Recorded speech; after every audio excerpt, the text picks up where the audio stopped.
Hello, everyone. Welcome to Adobe Life. I am your host, Julia Masalska, and I'm accompanied today by the wonderful Cory Allen Hall. Hey Cory, welcome. guys. Hi. Welcome to the show. Cory's an amazing and talented designer. Today we're having a branding and identity stream. He's going to show us how to work in Illustrator, Photoshop, and also we're going to jump into XD. So exciting. I'll let Cory talk in a second about himself. He's really amazing and he has a lot of really amazing experience that he's going to share with us. First of all, welcome everybody in the chat. Hopefully you guys are all doing great. Thank you so much for joining us. Let us know where you guys are tuning in from. Let us know how your week is going so far. And yeah, just say hi, send some smileys to Cory and give him some good vibes for his design process. So yeah, as usual, make sure to participate in the daily creative challenges. And we can also take a quick look at our schedule if you guys want to kind of keep an eye on what's going on here. So we are here now with Cory Allen Hall with branding and identity design. After that, we'll have the amazing Howard Pinsky with the Adobe XD Daily Creative Challenge. By the way, we have 3 different Daily Creative Challenges, the XD one, then we have an Illustrator Daily Creative Challenge with Paul Trani, and we also have a Photoshop Daily Creative Challenge with Kathleen. And so we're going to finish our day with amazing Kyle T. Webster. It's always a fun session with his draw alongs. So if you are new to, using digital drawing, this is the perfect session for you. Otherwise, I'm really excited to see what Cory is going to be doing today. So Cory, give us a little intro about yourself. Let's jump right into this. All right. Hi, everyone. Welcome. Thank you all for being here. I'm excited to see some friends and family and familiar faces in the chat. Julie and I have been talking about doing this live session together for quite some time now. So it's really exciting. So a little bit about me. I am a multidisciplinary designer. My pronouns are he and him. And I have been designing for probably about 7 years now. So I started going to design school San Francisco in 2013. And I started working as a graphic designer around that time too. The job that I was in was really cool and they kind of let me flex into my work as a graphic designer and my student life as a graphic designer. And so from there and from the point that I started school, I started working in all sorts of types of graphic media. So I started learning a lot about branding. I started learning a lot about packaging. I began an internship at a digital publishing startup. And then I kind of started morphing a little bit into like content creation and editorial content as well. And so after I graduated from the Academy of Art in San Francisco, I got a internship / contract position at a packaging and branding firm in Berkeley. And so I have a pretty significant amount of packaging experience. And then from there, I freelanced a little bit. My contract came on and off. And most recently, I worked for the last 18 months or so at Stanford Graduate School of Business, doing awesome. A lot of like branding stuff for them, internal and external communications, a lot of content creation for their social media accounts, a lot of strategy around like how we communicate with the faculty at the school, with how we communicate with students, prospective students. And I worked with a really amazing team. That was probably one of the first times that I really felt connected with the people that I was working with. And so overall, I've had like a really fantastic design career and pretty excited to be here. That's so cool. So cool to have you guys all here. We have John and Viola and Jessica and Andreas and Sankit and Marsha and Trisha, Ashraful, Gabriel. Oh my gosh, so many amazing people. Trisha is my old art director. So hi, Trisha. Oh, that's so cool. She's saying, yay, Cory, so excited. That's awesome. Thank you so much for joining. Yeah, and also Gabriela is saying hi. And Pratham is also saying hi. And Jessica is saying, cool font. Yeah, I love that one as well. Is that a custom font or is it actually an existing one? No, I fully made this myself. I was playing around on Illustrator, I don't know, a couple months ago, and I really like geometric fonts. And I took a font making class probably like 6 to 9 months ago. And yeah, I made this font. So I need to expand it out into an entire font now. It's just kind of like a logo. But yeah. So yeah, an amazing resource for that is also Font Self Maker that you can install as a plugin into your Illustrator. So you can literally plug it in and create your own typeface. It's really easy to use, I promise. I've been using that as well. And Trisha is saying we miss you, Cory, every damn day. Oh, I miss you guys That's too. awesome. Everybody seems to love your font, guys. Let us know in the chat what's your favorite font, and maybe we can learn from each other a little bit. I think that's always exciting to hear. Yeah, well, I'd love to talk fonts with you guys at some point today or Yeah. tomorrow. Hopefully you come back tomorrow. Yeah. And I will definitely be doing some kind of like custom logo-y fonts in my branding project today, which I'll get into Ooh. in just a minute. And so I just kind of want to talk a little bit about my like design philosophy. The way that I think about design and designers, I kind of think about us as facilitators, problem solvers. And I kind of view my own design practice as building relationships. And so that's really what it is about for me. It's kind of finding solutions to problems in the world and trying to make the world a better place. Wow, that's so amazing. Yeah, I totally agree with that. I totally agree with it. And I think as a designer, it's important to have some kind of philosophy and some kind of values, and to make this world actually a better place with design, because design is so powerful, can do so much for people. And I think that's really, really cool. Yeah, 100%. So let me just plug myself a little bit. So my Instagram is up here on the screen. I'm at Cory Allen Hall if you guys want to follow me. I mean, I post some design stuff, also like a good amount of selfies. I made a face filter on Instagram a while ago, which was really fun. Oh, I love that one. That one's really cool. You guys Yeah. have to try it. If you go into And Instagram and search for this, you're hot in a mask face filter, you'll be able to find it pretty easily. yeah, search for your hot in a mask, try it out, and tag Cory so that he can Yes. see how you guys are using it.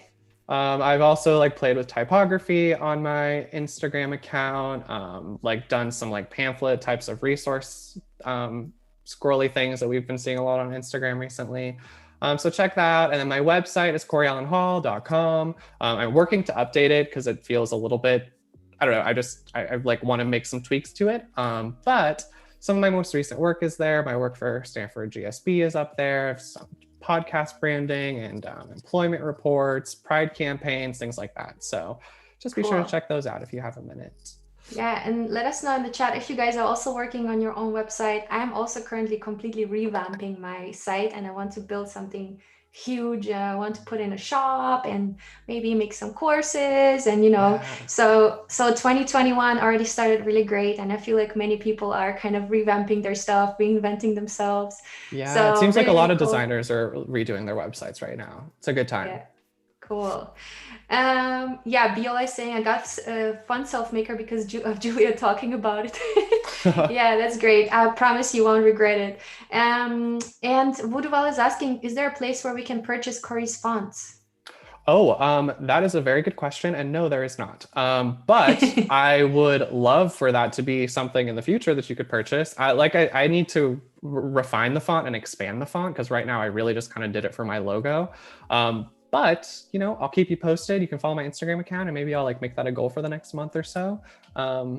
Yeah, check it out in the future at some point. And there is Tiana Should Almost saying, I love you, Cory. Please notice me. Oh, hi. Thank you for coming. Yay!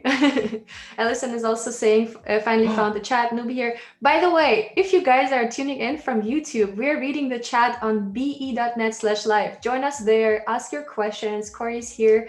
If you have any questions about, how to work for a corporation, how to work for a branding, packaging firm, or how to work as a freelancer, that's what we're here for. We're going to try to, share our expertise with you. So come and join us on be.net/live. This is where we're reading the chat. Tim is saying, welcome to the party. Woo! And Yay. Allison is saying, Cory Allen Hall is the bomb.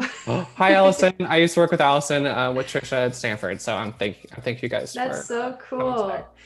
Awesome. And Gus is here and Wuduval is here. Really, really cool to have you guys. Thanks, Wuduval, for sharing Cory's Instagram.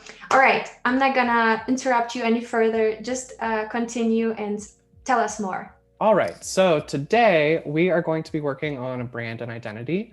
And this is a project that I've actually talked with a close friend about for a while now. And the idea is to create a queer social club, a queer online social club.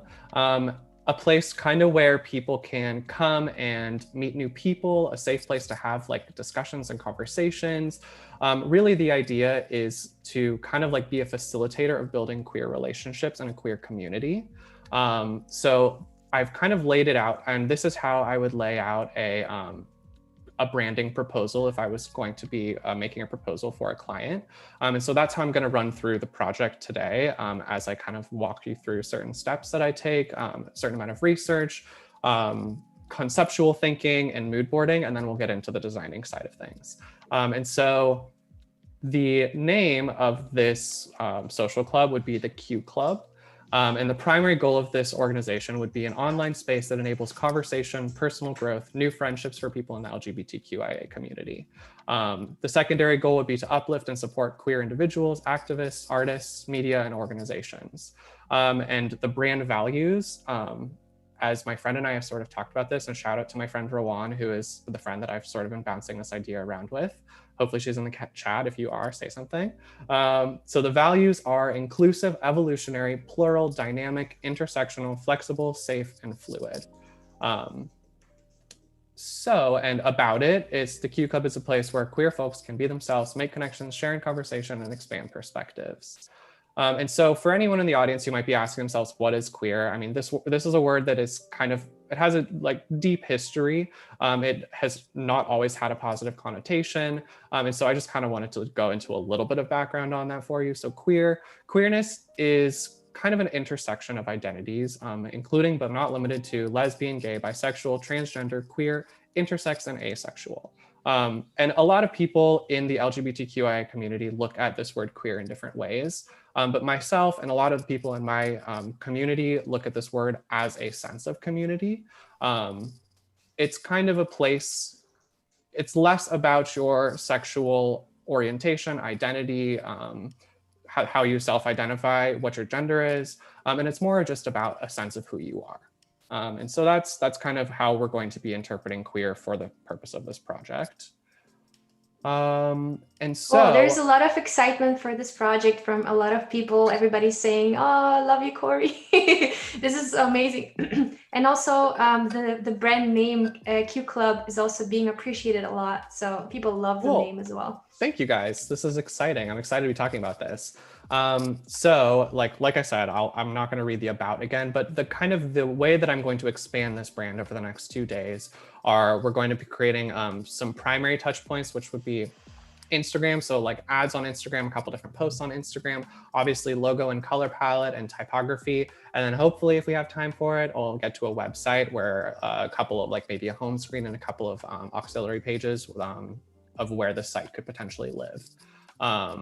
The services that this community, that this club would offer would be a calendar of events, books and movie clubs, digital concerts, just things like that, really focusing on sort of building just an online community around social media and around a website.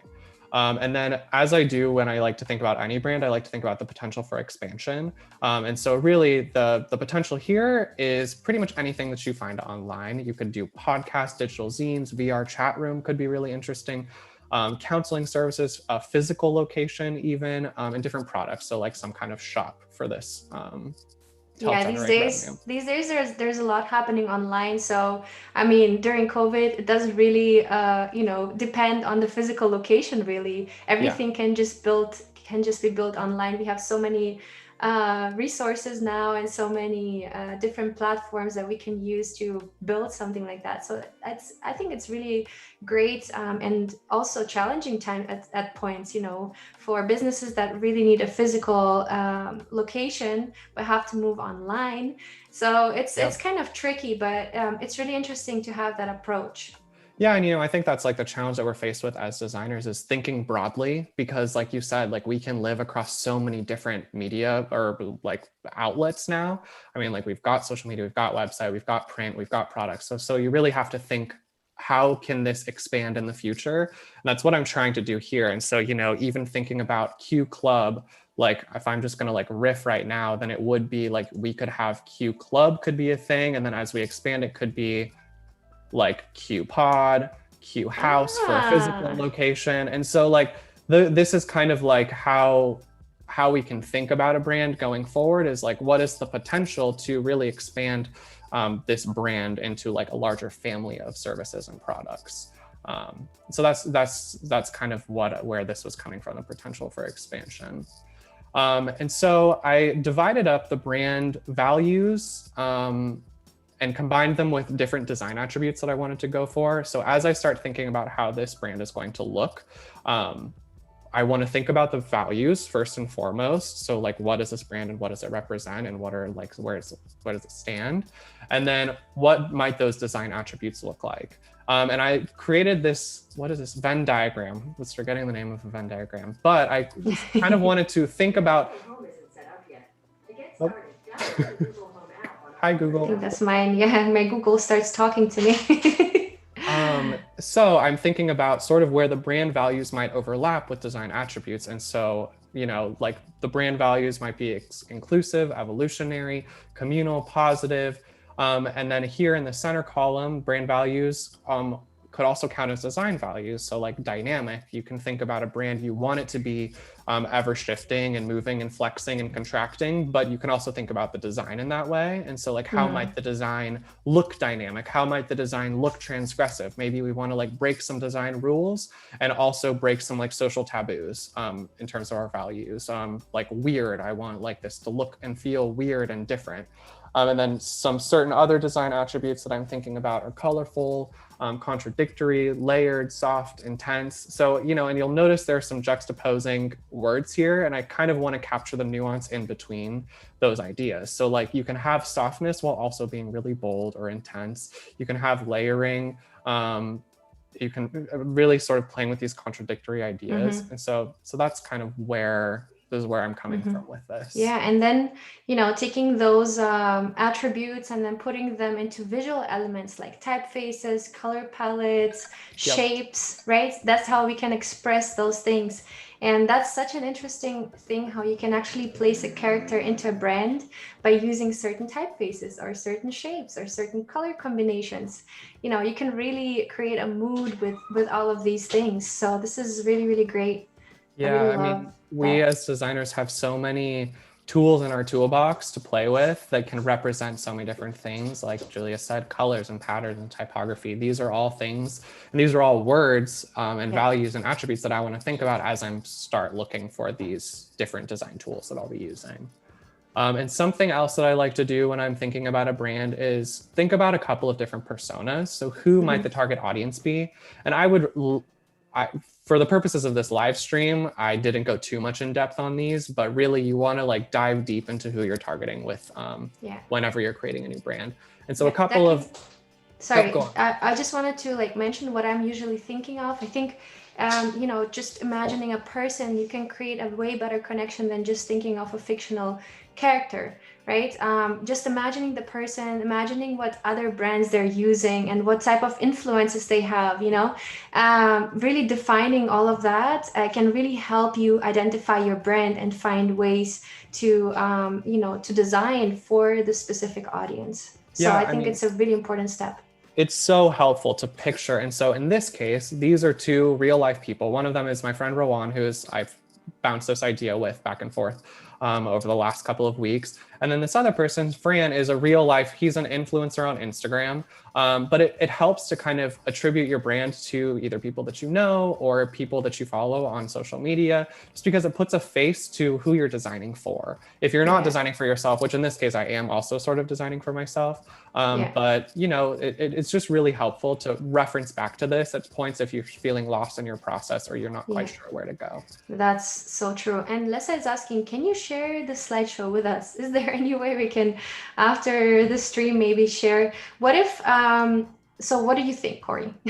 Yeah, I would be thrilled to share the slideshow with you. I think what we could do is you can place maybe a link to a Dropbox you know, on your Instagram so that people can reach out to you on Instagram. Go make sure to follow Cory on his Instagram, and then he can share maybe the link to the presentation with you so you guys can take a look at it. Yeah, totally. Thank you for asking. That's a great question. I'd love to do that. So I'll think about how I can do that and maybe check back later today or tomorrow, and I'll have that in my Instagram bio. And so I have then started to kind of think about different concepts, concept meaning like directions that this brand could go. And I usually like to do about 3 concepts, and that gives me 3 different directions that I can start creating logos, color palettes, and different typographic systems off of.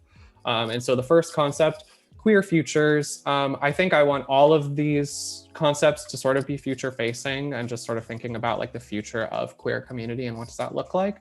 But in this case, queer futures would really be more of a reference to the visual system that we're creating and the color palettes and the typography and stuff that I'm going to explore.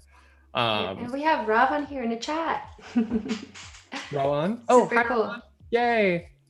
Welcome. Okay, so queer futures would be concept number 1, and we'll kind of dive deeper into these as I start designing. The second one would be queer plurality. The design characteristics of this one: intersectional, fluid, unique, different shapes and colors, geometric, depth, dimension.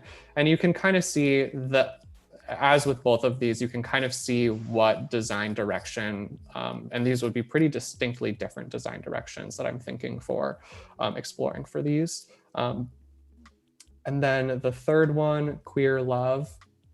Communal, fun, friendly, soft, colorful, hand-drawn, pastels, bubblegum. And so really my purpose and the goal of doing these different concepts was really to just give me options to riff off of as I start designing.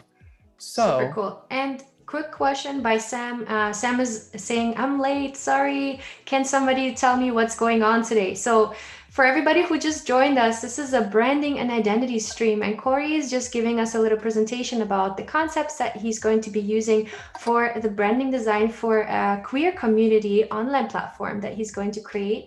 So really excited to jump, into, you're probably going to start in Illustrator, right? Yep. To designing the logo and so on. So this is going to be the next step. And Cory also wanted to jump into Photoshop and afterwards even into XD, maybe to create some animations, as far as I understood, right? Yep. Cool. Yeah, so this is the plan, Sam. Hi, Sam. Thanks for joining. Exciting. Definitely really exciting, guys. And, just working in different applications at the same time, I think is something we all should kind of approach and learn, because that can really value up your design, the design experience that you're creating. So let's see. I'm really excited what Cory is going to come up with today. Cool. So, and I just kind of want to speak a little bit to why I chose XD. Julie and I have actually kind of started working on a project together in XD, and we like comment and are able to change things with NXD through the cloud services and stuff. And so XD could be a really powerful tool for doing sort of communal brainstorming on when you're starting a new project. You can comment on like color palettes, you can import like cloud color palettes that you've got and different assets. So it's, I'm not super experienced with XD, but it's something that I kind of want to explore and play around with more, which is why I put this deck together in XD. So I'm going to move over to Illustrator. And so I began some sketches for this just because I didn't want to start completely from scratch. That would take way too long. And so I started putting together some different logo sketches that I will start to refine and like put together in Illustrator. I love those. Looks so experimental. And yeah, experimental is definitely like one of the vibes that I want to go for with this. And then some type explorations. These could like, I'll tweak them and maybe with one of them could turn into a logo, potential logo. And then playing with some more like body text options that could be used for like Instagram posts, like quote posts or website copy, things like that. So I guess without further ado, I will start. And I also brought my values over here, so I don't forget. Yeah, I think it's a great idea to keep the values there and kind of reminding yourself during the design process. So I think it's a great idea. So now we'll get to what you guys are here for, which is the design part. Woo! And right now we're here in Illustrator. So if you guys are wondering about the software being used, so this is Illustrator. What? Cory is one of the weird people who is using it in the light mode. I know, everyone makes fun of me for this, and I just, oh God. It hurts my, what, why? Oh wait, hold on, it's locked, y'all. Okay, don't worry, we're getting the hang of this. Okay. So this is like kind of how I work when I'm designing a logo, is I will do some sketches, either like I did these sketches on my iPad, but I sometimes do them in my notebook. And then I'll just like take a picture of it with my phone and airdrop it onto my computer. And into Illustrator, drop the opacity down so that I can trace it easily. Got my different layers going on the side. Logo sketches. Very nice. And Allison is saying, love these logo experiments. And Grosin is saying, join the dark side Who is of that? Illustrator. Who's saying that? Grosin. Girlzine? Grosin. I'm not going to join the dark side. I'm sorry. I'm on the light side. Tim is here also. Tim Mubis is saying, I would never comment on the weird Illustrator color. Not even in a prep call, trust me. And yet by not commenting, you're commenting on the weird Illustrator. Right. So thank you, I guess. Okay. That's so funny. Julia, is yours in the dark mode, the darkest, or what? Like, where is Yeah, it? mine is, I don't think it's quite the darkest. I think it's the default one that comes with Illustrator once you download it. I think it's like a charcoal gray, almost black, but not really. But yeah, it's pretty dark. Way darker than yours. Way darker, way darker. Yeah, it is. Yeah, I just had to look it up actually. But it's a pretty comfortable dark gray. So it's not quite black, but yeah. But it's cool. I have seen also Andrew Hawk. Some of you might know him. He does all the daily creative challenges with me also. And he's just amazing. And he is working also in the light mode, which is very interesting. I think it can definitely benefit you seeing things in a different way. So, probably, switching it up can also kind of give you a benefit to see things in a different way, right? Yeah, I mean, I think maybe that's why I switched too, is just, it felt like it refreshed the way that I looked at Illustrator, and I kind of started noticing different things. So, you know what, guys, come over to the light side. I promise you will not be disappointed. It's gonna be cool. Yay, cool. Oh, I love that queue that you're designing right now. It looks like there are two people or two, I'm thinking of the two identities that someone might have, and they're kind of connected, but also they are separated, but kind of connected, and they're together, but yeah, kind of like represents some like duality. Yeah. Of that plurality that I was talking about. And, I think that that's something that I was trying to sort of capture with these sketches, is having a distinctive cue, because I also imagine the cue potentially being able to live on its own as like a Instagram profile image or something like that. And so it needs to kind of stand on its own. Yeah, I agree. And really quick one, you just modified the U, which guys, if you never tried that before, try and outline a typeface or a text that you wrote and try to play around with the vector of it, because you can create something really, really cool. And Cory just grabbed the vector point and he just moved around and created his custom typeface. So easy. Yeah, I think like it's something that I get stuck in, like a logo trap for me, is I tend to just like use the font as it comes. And it really frees you up to outline it, and then you can kind of play around with, you can like add some like serif types of elements to it. Oops, not like that. But you can add a lot of personality to a typeface by outlining it, and that turns it into an entirely different letter by doing little things like that. And to outline the text, all you have to do is select the text box and then click Command Shift and O, and then you will have it all vectorized. And it's not an editable typeface anymore, but you can play around with it and you can, adjust the letters the way you want.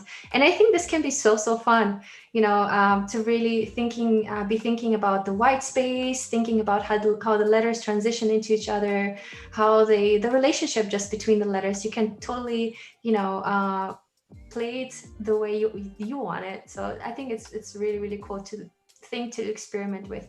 And don't be scared, because you can always make a copy of the original and you can always go back. And I was thinking about the same thing with the C actually, because that's like those were the only the two lines that were not in a 90-degree angle. So I was actually thinking about putting them together, but now you did it. So we have a very similar way of thinking.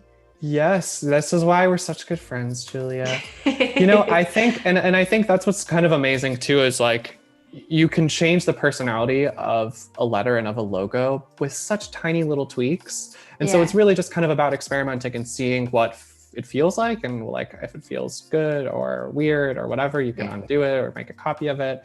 So it's, it's just a good little practice to be in. And Grosin is saying, like they say at Chutzpah, you can then own the typeface and you can then own it. Yes, totally. Yeah, the typeface that you outline and change then becomes yours, which is interesting and cool. I think it's a really cool way to just be experimental in your design. I think it's so important to be able to experiment to create something unique, right? Also, if you guys have any like feedback or thoughts on logos, I am more than happy to hear them. I am trying to go pretty fast on these just because I will inevitably spend way too long on one logo if I don't try to go fast. So I want to be like productive with our time. Just, don't be afraid to give me some suggestions. Yeah, we have actually a suggestion. Sam is saying, can you nudge the B too, like you did with the U? So I'm not quite sure what that was. Oh, I think so you're probably talking about some of these points in here. I think it was from the version from before even. Okay, well, I'm gonna move on. Sorry, Sam. Sorry. Next time. But yeah, feel free to suggest things in the chat. Yes. We will not take your suggestions. We may or may not. No, I'm just kidding. To us. Of course, we will try and take your suggestions. Oh yeah, I think that's what that was, U and the B. Yeah. Cool. Shabi is here. Hi everyone. Super cool. Yeah, and so something else that I'm trying to get good at in Illustrator is being fast and like sketching with it. And so like a big part of that for me is not trying to go in and like perfect things as I'm doing it, more just like get the idea out. And then, there's always plenty of time for refinements later on. So we get the general idea. I don't know, I was watching a live stream recently and I can't remember who said this, but they said that pixels are free. So you can play around with as many pixels as you want to. You're not wasting anyone's time or money. Yeah, right? That's true. And I feel like the more you play around, the more room you have actually for, to create something unique. So I think that is a good point. Very nice. Cool. Lessa is asking, are you using the arrows? I'm not sure what arrows she meant. Yeah. Maybe the points, maybe the vector handles. Is that what you meant? Let us know, Lessa. These little arms, maybe? Probably, yeah, probably. Yeah, so I do use these little arms quite a bit. And so if you do the direct selection tool, which is the little white arrow, you can play with these. And then if you do Shift C, you can grab each handle individually, like what I'm doing here, and play around with it. And that way it gives you a little bit more freedom so that they're not tied together like that. Yeah, super cool. I love that. Yeah, so Cory is currently creating his own typefaces. That's what he does. I guess that is what I do. I never really thought of myself as someone who does that, but I don't know. It's like, Julia, I mean, I'm sure you can relate when you like have an idea of how something looks in your mind. It's sometimes just easier to like do it. I don't know. If I do it myself, then if I don't do it myself, then I kind of get lost trying to find like the right font or the right whatever graphic for it. And so I'm trying to just get better at doing sketching it out. It's always it's always a learning process for everybody. I feel like that is a funky one. Yeah, it's cool. I mean, it is funky. I mean, the whole concept is supposed to be funky, right? So one of the words I chose was weird, so we're gonna make it weird, y'all.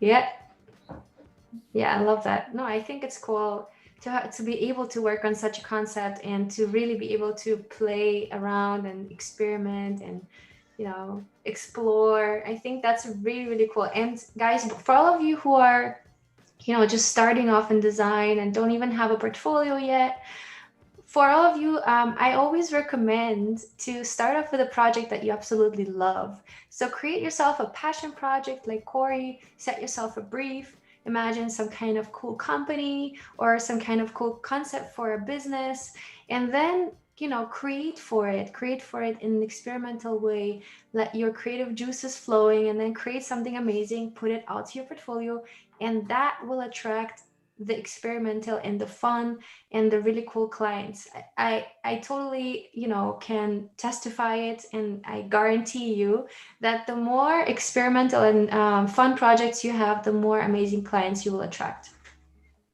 Yeah, I think that that's something that I've learned throughout my career as a designer is if you want to practice and you want to like see something or see yourself reflected out in the world, the only way you're going to be able to do that is to create it yourself. So like, why not practice and like make something really cool that like represents who you are?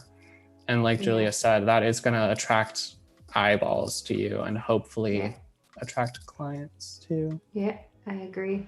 And Grosin is saying, I love Gopher. Oh my gosh, Gopher, it was one of my favorite fonts in 2020. And right next to Degular Display is the one that I'm using for my personal brand currently. Oh my God, I'm so in love with it. Gopher, I don't know what it is about it. I mean, it's just like, it's so different. It's fatter on the horizontals than it is on the verticals. And it's just such a like funky typeface. It's this guy right here. And also Savate, I don't know how this is meant to be pronounced. Oh yeah. But this one is pretty similar too. Gopher is on Adobe fonts. And I found Savat maybe. There's actually a really cool, I want to show you guys a cool website really quick. There's this really cool, I think it's a French font foundry called Velveteen. And they have some pretty amazing, cool experimental fonts. They're all free, all open source. Like you can use them on merchandise, you can use them for anything. They do take donations, so definitely recommend donating if you can. But I think that's where I found this. That's so cool. I love that font. I definitely have to save that, velveteen.fr. And then of course, Adobe Fonts is like also the place to go for those free fonts that you can use anywhere. Yeah, I also love the bubbly one, the one that's a little bit that you also had in your file. That one's also really cool. This one? That one, yes. Oh my gosh, I love that one. This one is one of my favorites to play with. Pillow Lava is what it's called. And it's on Velveteen fonts. That's such an interesting name. That's so cool. Yeah, it's crazy. And by the way, George I forgot to tell you guys this, but George has suggested to have like a t-shirt clothing line for Q Club called Q Tees. Oh, wait. Oh my God, George. I'm sorry, but if you don't copy that ASAP, I'm going to steal that idea. And also, George has been looking up this brand online, and there is already something like that apparently. So we are all late. QTs, yeah. Dang, that is a brilliant name though. I love that. Yeah. Cool. And Trisha is saying, oh, Cory, yes. Oh, yes. Awesome. Print Monsters Printing Company just joined us. Hi. Good to have you Print here. Monster. Print Monster, do you want to print us some No, not Print Monster. Print Master. Print Master. Oh, my baby. Print Monster will be fun too, though. Cool. And Trisha is saying, George, so good. Yeah, I agree. And Jessica is saying to the site that you were just showing, Font Paradise. Yeah, I totally agree. They had some really great fonts there. Yeah, they have amazing stuff. Okay. Yeah. I think I'm going to do a little similar. I studied a type class, or was in a type class, and yet I cannot remember for the life of me what these little doodads are called that come off the handles. I think they're called handles, yeah. Illustrator tutor. Yes, thank you. Yeah, honestly, while teaching, you also learn so much, so many things that I have learned while giving daily creative challenges in here in Illustrator on Adobe Live. And I'm having another session soon, so you guys all should join. Yeah, guys, if you're not following Julia on Instagram, make sure that you do because she posts fire design content. Oh, thank you so much, Cory. Uh, Thanks for promoting me. Hey, you know what? We're all just here to support each other as designers. Yeah. Okay, so we're Yeah, gonna. come and connect with us, guys. Come join us on Behance here as well. You know, follow us, check out our portfolios, and also come and join us on Instagram. I'm always happy to answer questions. If you guys have any questions, you know, after the stream, hey Julia, what was it again that Cory did? Or you can also write to Cory, hey Cory, what was that again that you did? Yeah, feel free to like DM me on the IG. I think my email should be up on my website if you want to reach out. Yeah, we're all Happy just to one click share. away. Honestly, we are so connected these days, and we have right now we have 230 people live watching us on Behance, and we're all from different parts of the world. And how awesome is it that we can all kind of connect, we can all chat, we can all you know, ask questions, and you know, just get to know each other, get to know each other's experiences. I think that's so cool, and I'm actually so happy that I'm living in this era where this is all possible. So yeah, really thankful for that. Yeah, it's pretty amazing that we're able to connect this way so internationally with such a broad audience, and we get to like share tips and ideas and inspiration.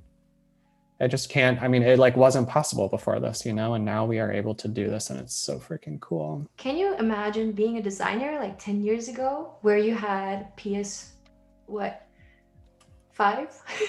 Photoshop PS5, 5. or I mean, even like the people who did typography before computers, like, whoa, that's crazy that people were able to do Imagine that. sketching it all out, and then you will have to make those print blocks for the specific typeface. I think that's crazy. It's such a, you know, it's so much work with your hands, you know, to just create a typeface and to be able to print it. I think that's crazy.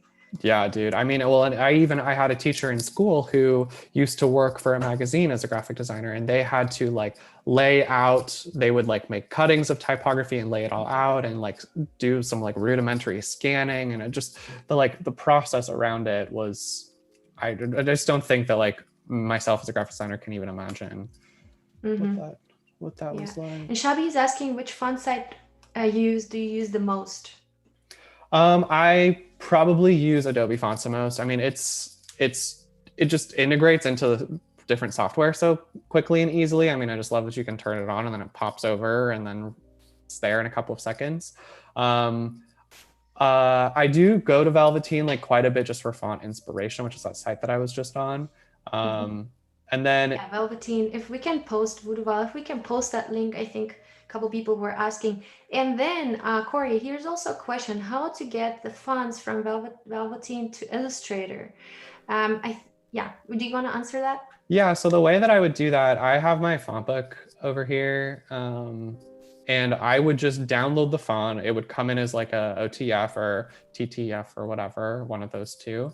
And you open it, you've got your little Finder window next to it, and you just drag it straight into font book, which is, it Yeah. comes standard on a Mac. I'm sorry, I wouldn't quite know how to do it on a PC, but I it should think just on be as simple as dragging it into like a font folder. yeah. So usually, what we do is on the Mac, like Cory just said, we're just dragging it into Font Book, and then it activates automatically in Illustrator or in any other Adobe software that you're using, because the Font Book typefaces are automatically installed in all of your software. And then if you are on Windows, I believe what you have to do is you have to open the Illustrator folder, and then there should be a fonts or typefaces, or I think it's called fonts folder. So then you can put the downloaded file, downloaded typeface into that folder. But yeah, I totally agree. I think fonts.adobe.com is such a great and easy to use site where you can just activate the font. You don't have to download any file. You don't have to put the file anywhere else. You just activate it, click on it, and then it's already in your Illustrator. So it all works with our amazing Creative Cloud. So you don't have to do much. It's all there ready for you. And there are some amazing typefaces there as well that you can pick from. You know, if you're looking for a specific style, there's some really cool searching features as well. Yeah, something Would that I you? really like about Adobe fonts is that they've got these different font packs that you can look at. So it's really great Yeah, those are font cool too. pairing, inspiration, and then they've got them for so many different InDesign layout, productivity infographics. I love sans serifs. And so that's a great place to look for font inspiration. Yeah, and they're all free. So if you go on fonts.adobe.com, you can activate and download, or you don't have to download, you activate it actually only. Any typeface, there are thousands of typefaces, and they're all free. They all come with your Creative Cloud subscription. So don't even have to worry about purchasing them anymore. Yeah, there's no licensing, which is like a big thing with fonts. I mean, it's definitely worthwhile to pay for like really high quality, good fonts, especially if you're using them in merchandise or in a book or a website. But that's something that's really nice that you don't need to worry about with Adobe fonts. You don't need to worry about licensing them if you're making your own merch or something like that, or putting them into a logo. And Bendiana is asking, right click the font file and click install. Okay, that's probably how that works on Windows. So try both of those. I really have no idea how to do that on a PC. I work with Apple all my designer life. So since 2012, I've had a I've had a MacBook or an iMac. So sorry, PC people, but I'm sure you can find out online how to install the typeface. So it's either what Bendiana is saying, right click on the font file and click install, or put it into your Illustrator folder where it says fonts. So yeah, I'm sure you guys can figure it out. And in the worst case, Google knows everything, right? Yeah, I mean, I can't even speak to the number of times that I go to Google every day for like a YouTube tutorial, or I'm like, help my all of my little like. So you guys ever hit something on your computer where all of the little like information goes away and you get freaked out and you like have to restart it? And I go to Google to figure out how to make it all come back for me. Learn that Same it's here. just the tab button that I hit accidentally somehow, and I just need to hit it again and it'll all come right back to me. That is so cool. Yeah, I remember the other day I put something on my phone where I wasn't able to use it anymore. And I think it was also a glitch. So I think I put it on a different kind of usability. I think for when you are, so they have specific settings for people who are blind, I believe. So I think I've hit that setting, and then I wasn't able, I didn't know how to use my phone anymore because they have a completely different way of using the phone. So that was really interesting. Let me know, guys, if you have any weird and funny experiences either with your computer or with your phone. And Sam is saying Didot is the font that everybody should buy. Yeah, I've been using Didot so much in the past. I mean, especially when I started designing, Didot was one of my favorites. These days, I'm more kind of, before I would always go into Bebas Neue or like the typical typefaces and really stick with those whenever I'm creating something sans serif. I would always use Bebas Neue in the beginning when I started designing. But now I'm trying to explore a little bit more, and I'm also looking at how other designers are using the typefaces. Or when I'm going to the store, I'm looking at packaging and I'm looking what kind of typefaces are being combined together. It's kind of like a like a learning experience that you kind of jump into and you can never really get out, because you always keep on thinking of how others created something and why. And I think that's such an important part of becoming a designer, the type of thinking and really looking into your environment, looking into the different products that exist, looking into the different brands and how they're doing it. So yeah, it's a really cool kind of interesting phase that you will get at some point in your life as a designer. Excuse me. Okay, I know I said I wasn't going to spend a lot of time on each logo, but I'm really digging this one, and so that's why I'm spending more time on it. We're going to move on to another one real soon. It looks pretty funky. I really love the little handles on the top of the L and the B. Isn't it like, it's like subtly funky, but it's like still very legible. Okay, well, okay, I'm gonna move on. Go to another one. Very nice. And I'm I also see like, you I have don't know. set the sketches underneath, right? As a semi-transparent layer. Yeah, so I put a layer on underneath my art layer labeled sketches and put it at 20% so that I've got it in the background, then I just lock it so I don't need to worry about moving it around by accident. Very nice. Lourdes is saying the one Cory just did is stunning. Oh, thank you, Lourdes. I love you. You're my new favorite person. Join the club Cool. with us. Yeah, and great question here from Shabby. I think, Cory, you can answer this question first. Tell me, how many years of experience do you guys have in the creative industry? So I have so I started designing in 2013. So I have like, I don't know, it's 8 years of experience now Oh, ish. wow. And That's cool.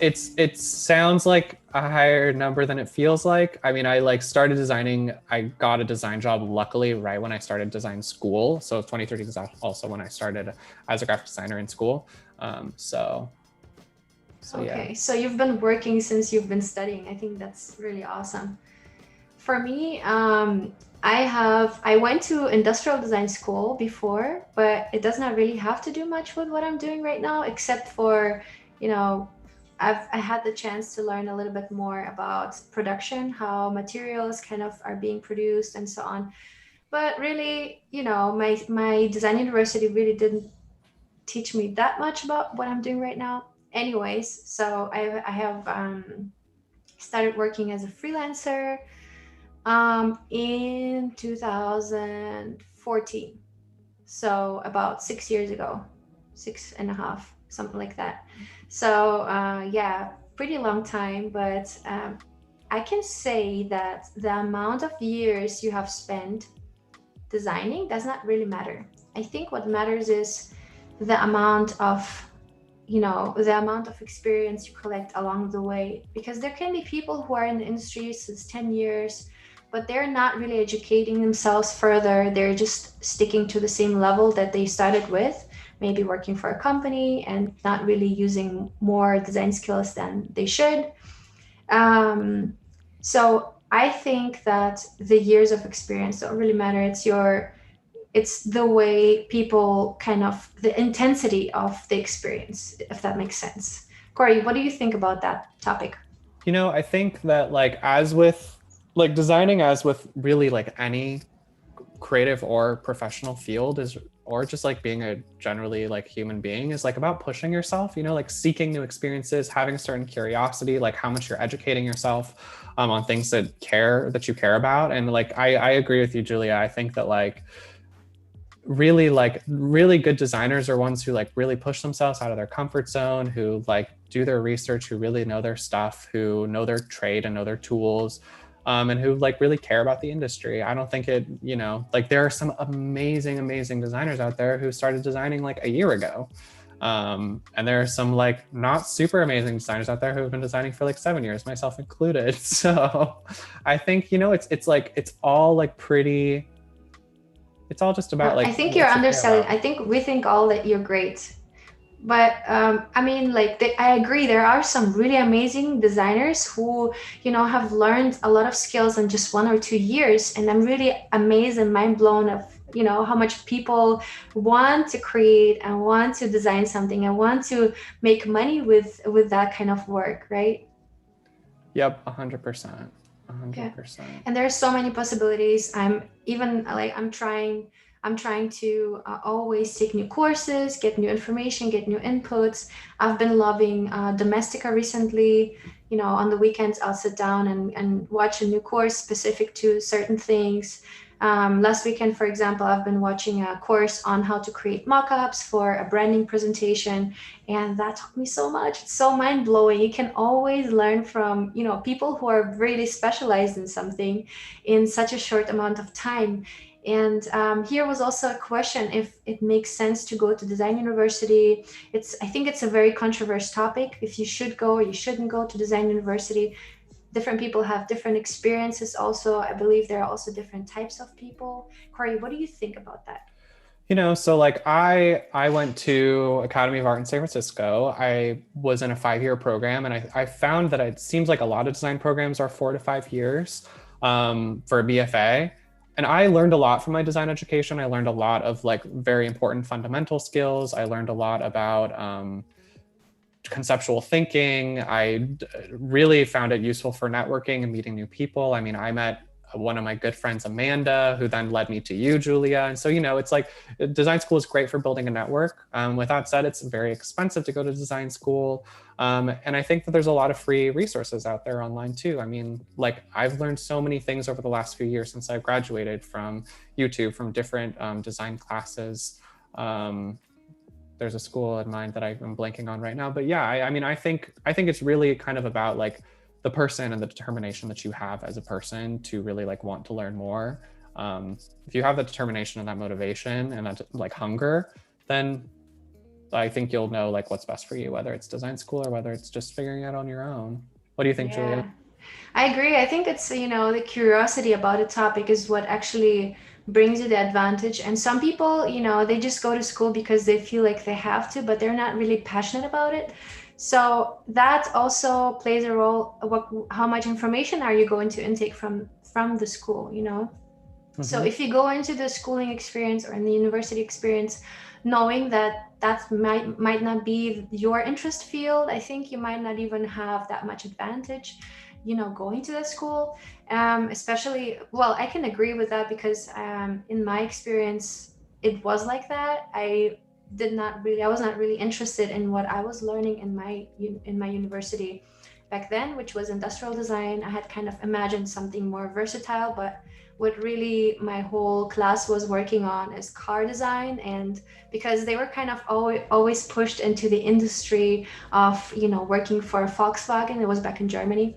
So we had a Volkswagen close by, so they were partnering with the university really strongly, and that let us let all the groups kind of see that as the only opportunity to really be something on the market after completing your studies. So back then there was not a lot of opportunity, and I think that's the reason why it was not really helpful for me because it was very limited to a specific field, and it was not what I was been wanting to do. Yeah, I So mean, I think yeah. if you're considering going to design school, the best advice that I could give you is to really have a solid understanding and research the program that you're going into and make sure that it aligns with your interests and what you want to learn more about. Like I went to the Academy of Art University, which it teaches kind of this like Swedish German Bauhaus design theory and fundamentals, whereas other design schools that I know of teach you more about like conceptual thinking and how to develop yourself as a graphic artist as opposed to maybe like a trades graphic designer. And so all the programs are very immensely different. Yeah, I think it's important. Yeah, I totally agree with you. And I think I should have made a better choice. Maybe I should have gone outside my comfort zone of staying in the city that I was in. Maybe I should have, gone to Berlin, for example, because I believe Berlin has a completely different mindset, and people think completely differently in, bigger cities. It's way more international, and the thinking is just way more universal, if that makes sense. But well, I'm actually happy where I am because I was able to kind of jump into branding and graphic design by myself and learn the software by myself. And thank God it was easy and accessible and possible, to learn online. And I think any of us, people who cannot afford school, can totally learn things online, and there's so many free resources. And I'm also trying, that's the reason why I'm kind of trying to share all of these things that I have learned in the past, because I think it's so important to make learning accessible for everybody, if that makes sense, right? There are some people who cannot afford it. Maybe their parents aren't rich, maybe, or maybe they're going to a different kind of school and want to see if design is something for them. So I really love to kind of being able to inspire people to learn by themselves, if that makes sense. Yeah, I mean, I kind of see design. I mean, if you're motivated to learn something, then you'll learn it. You know, if you really care about something, then like put in the time and expect that it's going to take a long time to be as good as you want to be, but just like keep trying and like putting yourself out there and pushing yourself to learn more, and you'll Yeah. figure it out. Yeah, and in the beginning it can be really discouraging. Yeah. It can be really discouraging. So the reason why I actually became a freelancer is because in the beginning, when I started off, I did not have a portfolio because I never went to graphic design school. So obviously, I did not have any type of experience, creating projects or working on a certain type of branding or packaging or any kind of graphic design. So I did not have anything to present, and therefore I wasn't really able to, to apply at a company. But what I was able to do is I was able to start learning by doing. I started working for my friends, for my family, creating designs for them, creating prints, learning about print while doing it. So if you're just starting off, don't be shy, don't be scared to experiment, even if you take on clients and charge less. That's, I think we all go through that, and I've been there as well. Even after a couple years, when you already feel a little bit more more confident, that's when you can raise your prices and start working for bigger clients. But that's all a process. If you really want to learn graphic design yourself, you really need to start from scratch, from zero, starting designing for your friends, for your family, and then eventually, once you become a little bit better, build your online presence and take in customers who may be friends of friends or friends of family. So that's how I started, and I think it's a great start because nobody can really be mad at you if they're your family or friends. So yeah, I think it's about how much responsibility you can take on and how much you can learn in the process. Yeah, So I what I mean, would, yeah, go ahead. I mean, I just like I completely relate to what you're saying about, doing things for family and friends. I mean, like one of my favorite projects that I've worked on recently was helping out a friend who has an online vintage store and like designing a logo for her. And it's just like, it's a pleasure to be able to, it's like baking for people that you love or cooking for people that you love, like it's a pleasure to Yeah. like create something cool and unique for someone and something that you care about. And that's like one of my joys as a graphic designer is being able to like help out the people that I care about with things that they care about and what's important to them. And so that's a great way to like get experience, build a portfolio, get notice and recognition for your work, is to like find the people in your life that you like want to help and care about and do some cool design for them. Yeah, and girls in the same, that's so interesting. I would like to go back for psychology, replying to Budoval. Yeah, I actually have been wanting to study psychology before I started studying industrial design. I think psychology also plays such an important part, trying to understand somebody, trying to understand a client, also finding a good way to explain something to them that will be accessible for them, that will not be too easy and not too complicated. So I think psychology has you, if you're a designer, you are also doing a little bit of psychology, I would say, selling your work or just learning to communicate with different people. Right, Cory? Did you make that Yep. experience? I think so. I mean, I think like designers really, and this kind of goes back to what I was saying in the beginning of like, for me, in my design practice, I kind of see it as building relationships and like understanding the people that I'm communicating with and trying to communicate to. And, to have like a solid understanding of psychology and of like anthropology and people and history and just like all of the things that like make up what a human being is and how we think. Like color theory, like all of these things go back to psychology. If you think about color theory and like red and yellow paired together makes people hungry. And like there's a reason for that, and kind of understanding those reasons and what happens in the brain will only make you a better designer. Yeah, I totally agree. Yeah, I totally agree. And I think for everybody of you guys who is trying to work as a freelancer or wants to work as a freelancer, it's really important to learn how to communicate with a client, right? How to approach them with your design. So what I usually do is, what I think is it's a very important thing to do, is present in person. For example, I think that's something that I've learned in the past. You will never get as great as feedback, or feedback that actually, you know, helps you design something better for them, as if you speak in person. So whenever I present a design concept, I always want to see the client on the call. I want to see their actual reaction. Some people are not very good at communicating. Some people will, feel bad giving you bad feedback, or making you do some extra work, or maybe adjusting a color that they may not like, right? So I think it's really important to really do in-person presentations with a client once you have a design set or a branding presentation set. Because one, you can always you can go from what they told you, the research part, and so on, right? And then you can jump into your design, feeding from what they've told you what they need, or what their company needs, and what their target audience needs.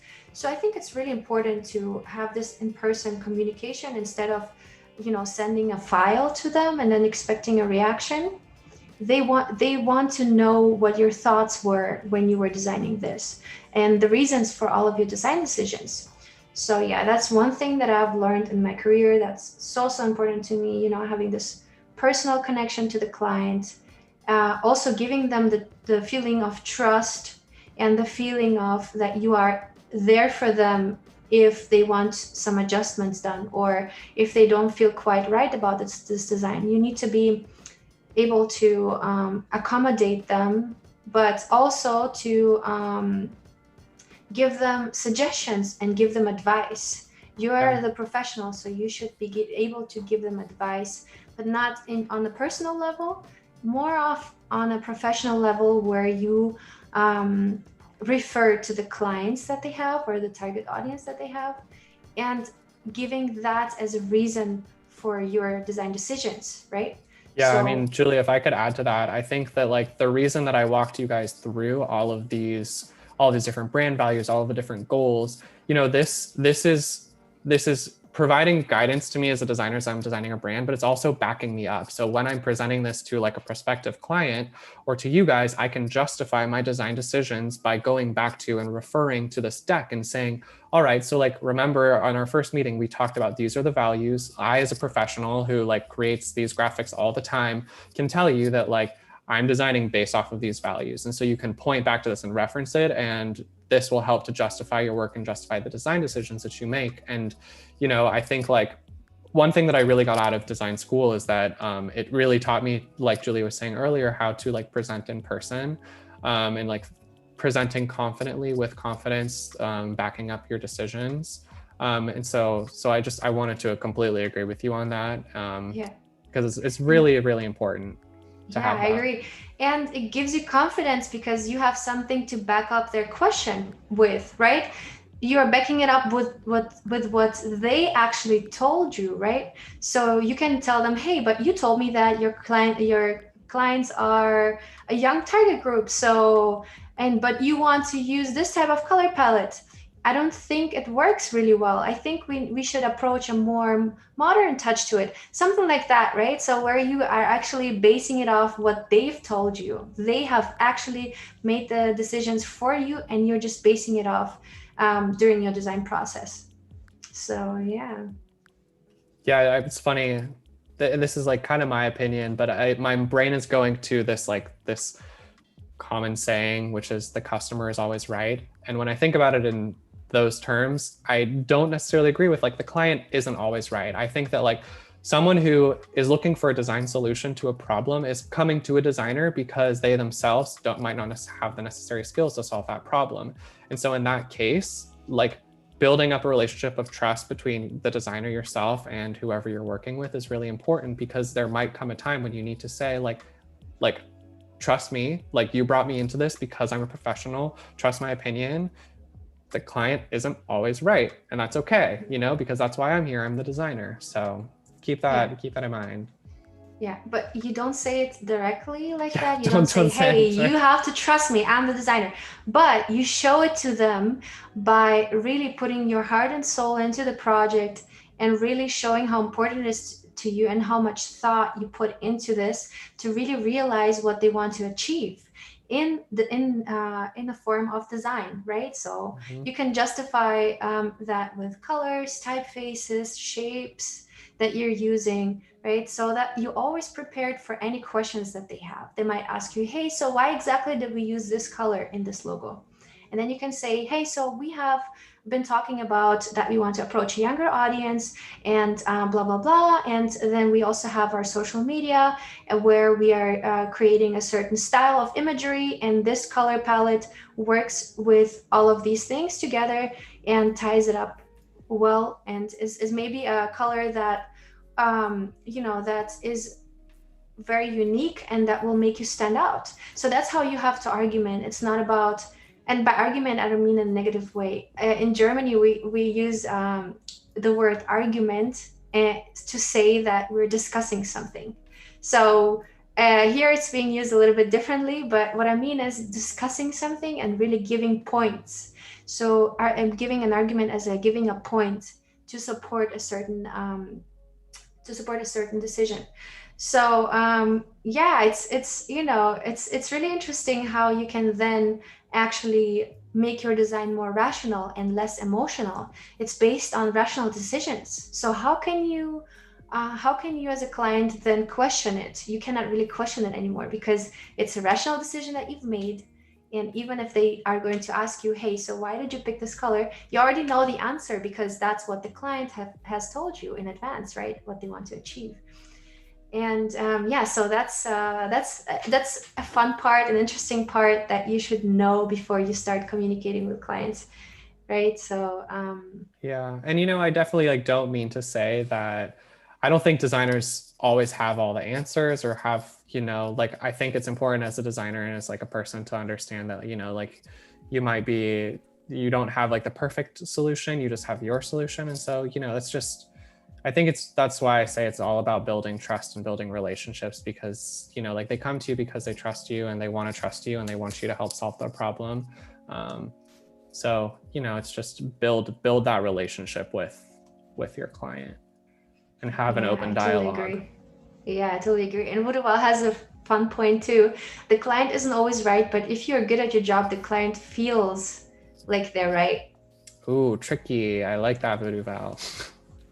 Yeah, that's definitely, I totally agree with that. Um, because also, I mean, part of psychology and communication is also how do you answer questions, right? How do you create a relationship with a client where they feel like you are not denying what they're saying, but you are just adding to what they're saying, right? So how do you answer questions? So what if they say or not question, but how do you respond to them? Let's give an example. Let's say the client says something like, hey, I really love this color palette. Can we use it? Can we use this exact color palette in our design? And you don't really agree with that. What you do is you don't say, no, we can't. You say, yes, we can. And we can also totally do that and that and that. And then the second part of the sandwich, of the sentence, I'm getting hungry, I think. I know, I'm starting to get hungry too. Okay, send some sandwiches in the chat, guys. I know. Get them So, DoorDash to me, please. so in the second part of the sentence, you're actually, they feel like you're agreeing with them and you're adding something to it, but really you're telling them something a little bit different to adjust what they just told you. So it's a really tricky kind of psychology in communicating and really making the client feel like as if they are making the decision, but really it's you. So yeah, It it's kind all of psychology, guys. reminds me of like there's an improv activity that you do and it's supposed to be I know like in comedy and improv, you're supposed to say yes and, like don't shut it Yes, down, but exactly. just say like yes and let's try this too, or yes and maybe if we Yes. tweak this ever so slightly, you know, that Exactly. way, you know, you keep negativity out of it, you keep a complete shutdown out of it, and you just Oh my gosh, everybody's making fun of my sandwich now, and they're asking, so what was the first part of the sandwich? Oh, this is funny, guys.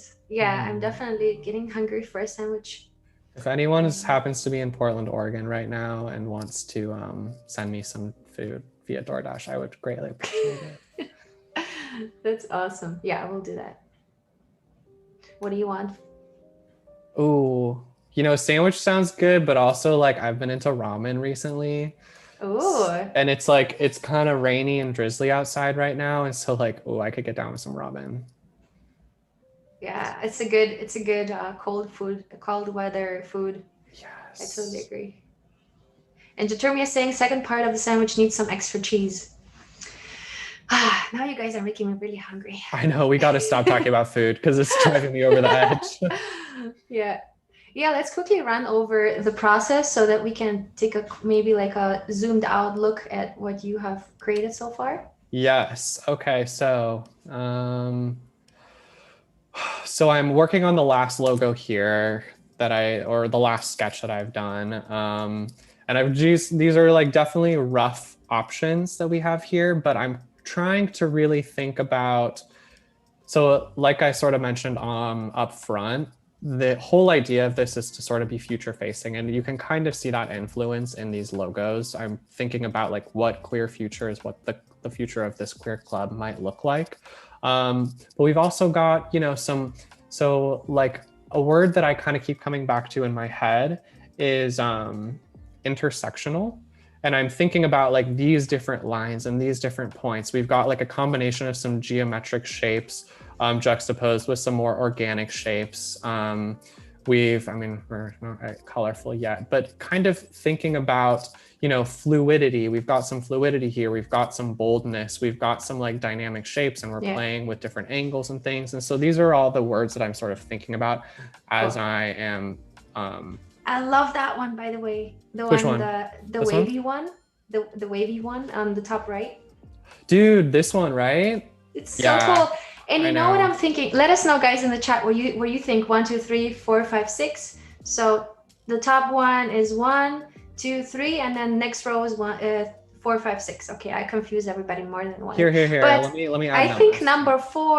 number four is my favorite so far because I believe that those waves can be used as brand elements on different collateral in the future. Cory, was that what you were thinking too? Yeah, you know, and I think like it's funny you say that because like I am totally thinking like, what might this look like on a tote bag? What might this look like as a pattern on an Instagram story? Like these are also things that we could consider as we're putting this together. You know, like this logo, for instance, could look really cool, like blown up super big, and then you could like move bits and pieces of it around, and then you've got like an abstract pattern all of a sudden when you zoom in on it. You know, so these are like different little thoughts that I'm having as I'm putting this together. Or like this, you know, how cool might this be if we just like created some kind of repeating pattern with it or Yeah. something, you know? Yeah, Yeah, I I totally should. agree. Yeah, that's the kind of thinking that you should have while designing the logo because the logo can be so essential for the brand. Oh my gosh, this is so cool.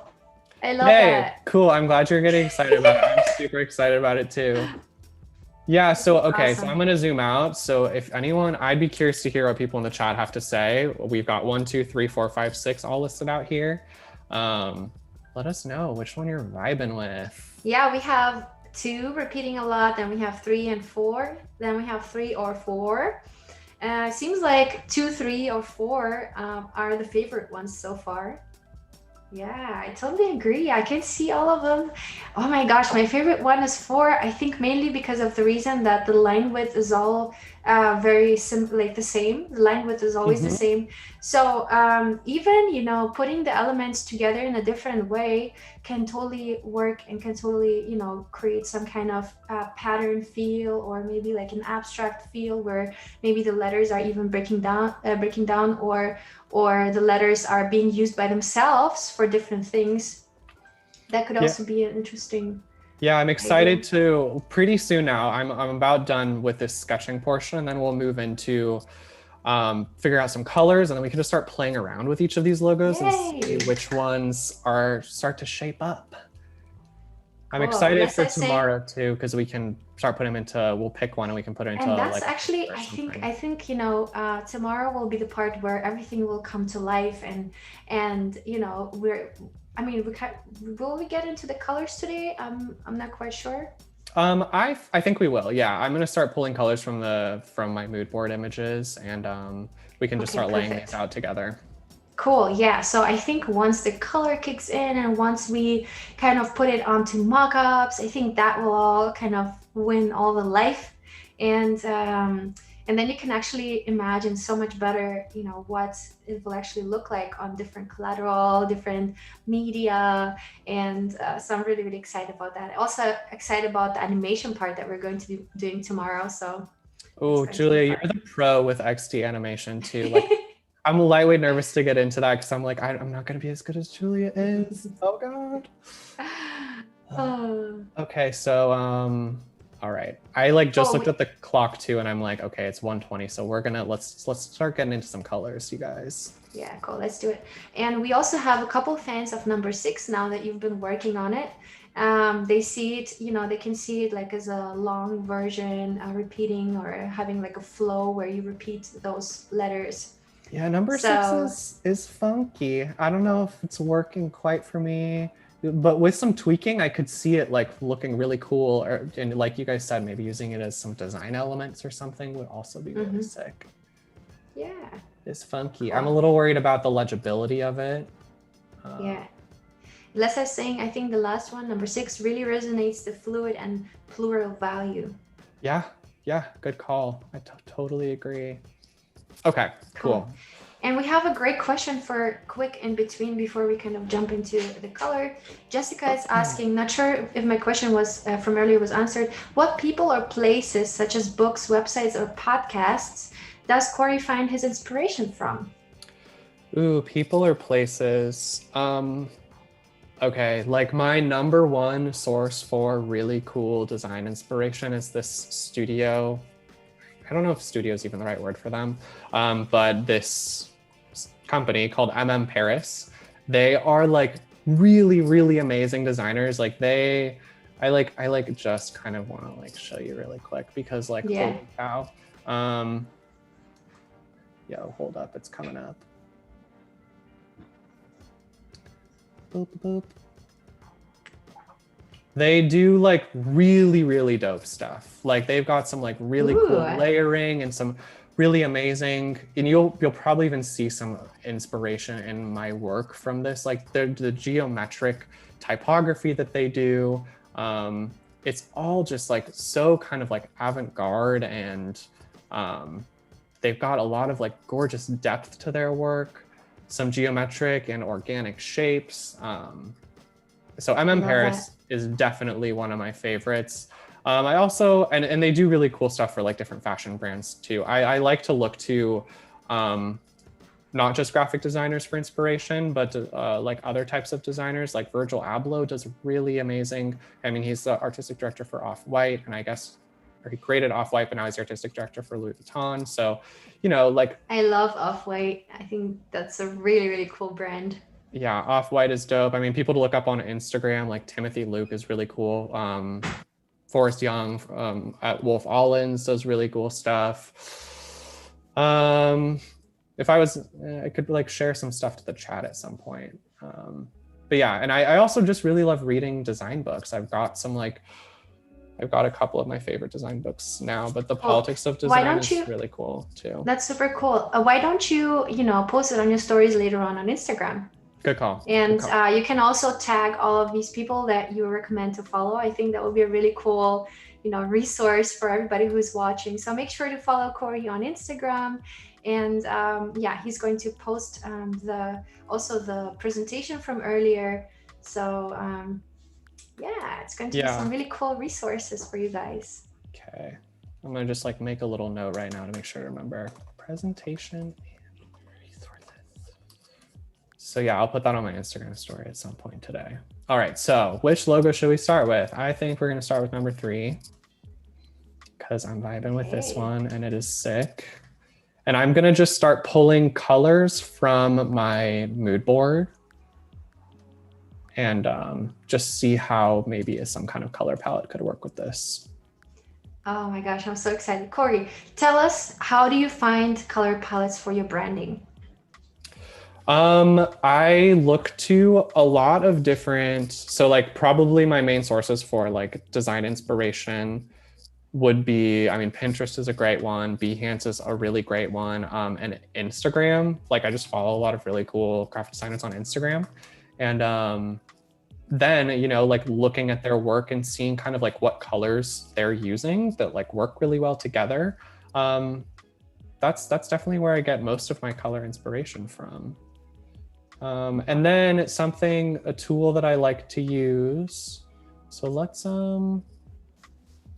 I don't know if you guys have used Adobe Color before, but you Ooh, can, yeah, I love that one as well. so I've got okay, I'm gonna go into my project folder, and this is a great tool for extracting colors from different photos. So like hold on, let me just show you. So I'm thinking that this queer futures concept works really well for this logo because it's kind of futuristic looking. You know, it's got these different sort of elements in it that make it both look futuristic, but also like it almost looks calligraphic to me too. And so it feels like a sort of like interpretive version of what the future might look like. And so I'm digging that. And I think that I'm going to pull this, the color palette from this image and see how it maybe looks in this logo. So boom, drag that in You here. can literally drag and drop your image and then you'll get the whole color palette. So that's yeah, so I've got like my mood board images all in a folder here, and I just literally dragged it into Adobe Color here. And then you can drag these little sliders around and change your color palette around. And then once you've settled, you know, and it automatically kind of generates one based off of probably some of the more like high contrast colors in the image. So like this is a pretty cool color palette to start with. And so then we can go up here to the right-hand corner and you can hit save to the Q Club. And I already created a folder in my Adobe Cloud. CC libraries. CC library. And then let's name this one Queer Futures. And then I save it, and we're not going to publish it because I don't know. Really cool. And then there is also, if you can go on to trends for a second, I really love using that one. I think that's really, really cool. There are some color palettes, you know, based on different industries. So we have fashion, we have graphic design, we have illustration. And so those are being updated regularly based on recent projects. And so I think those are really, really cool to kind of get some inspiration for different things that you might be designing.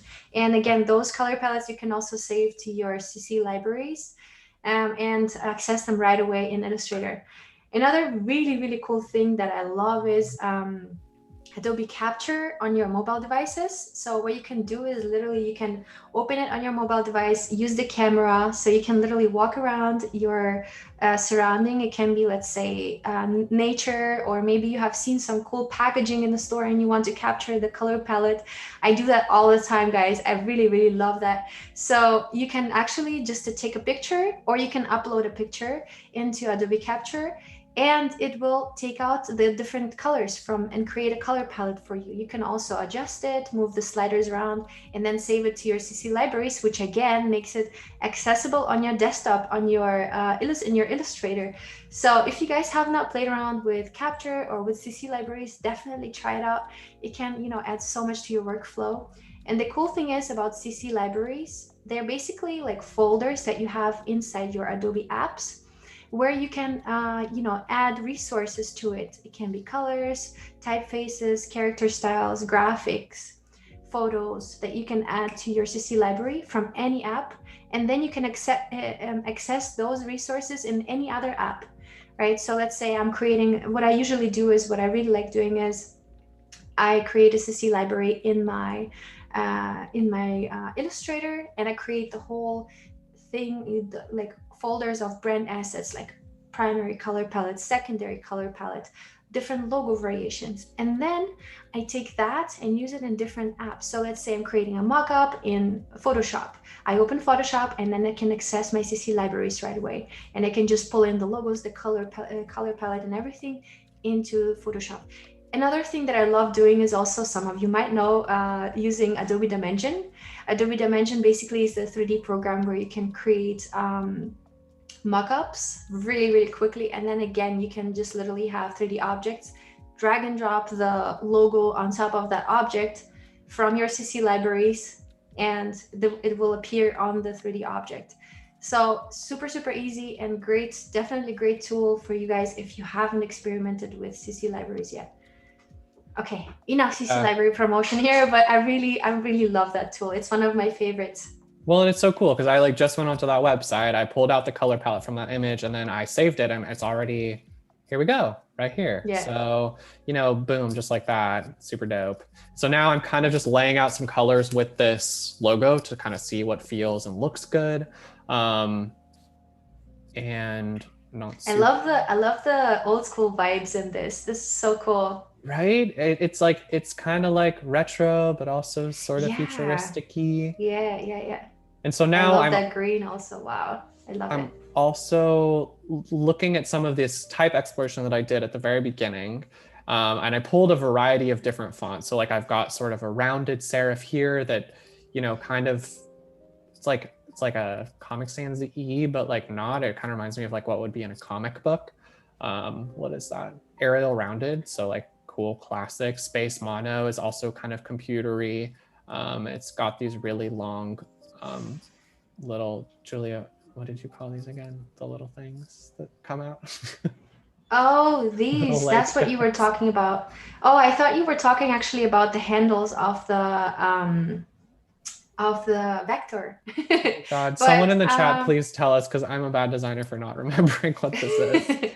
No, you're not. You're not. Oh, God. So yeah, I'm like pulling these different, and I'm kind of thinking this one, if we look at it up close, kind of pixelated. So that could look really cool over here. And so, you know, just kind of seeing how we start pairing this off. We've got our logo here. How might this typeface work with it? This is definitely more of a display typeface. You wouldn't use it as like the body on a website or something, but you know, it's good to kind of start exploring around. And something that I'm thinking now that could be cool is like this font, you know, if we zoom in on it, and right now, I don't know if you guys know this shortcut, but if you go Shift Command and then the right arrow, it'll make the text inside of a text box get bigger. I use that all the time.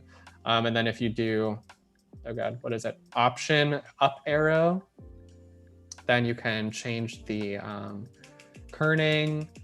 So, you know, something that I'm thinking for this is that, you know, maybe we make this go to like 400. And we've got this like kind of abstracted, crazy looking pattern. Which is what we want to achieve. like that is like super weird, right? So now maybe I'm gonna like outline it and ungroup it. And now I can pull these little elements around and maybe create this like abstracted pattern. Yeah, there's another feature here, Cory. I'm not sure if you've ever used it, but instead of outlining, you can still keep it the live text, but move the letters around by, let me see what it's called. It's called Touch Type Tool. So when you click on the T symbol on the type tool and hold it and then go all the way down to Touch Type Tool, you can actually move around those letters inside the text box without outlining it. So you can actually reuse that and edit the text later on. No way. So that's super cool. Yeah, I recently figured it out and found out about it. So yeah, really excited to share. That is so cool. Wait, okay, I want to try that. Let's try like, no.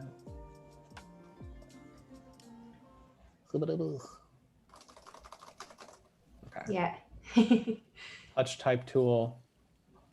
And then you select the letter you want to change. Oh, okay, I see. It's kind of, okay. Oh, that's sick.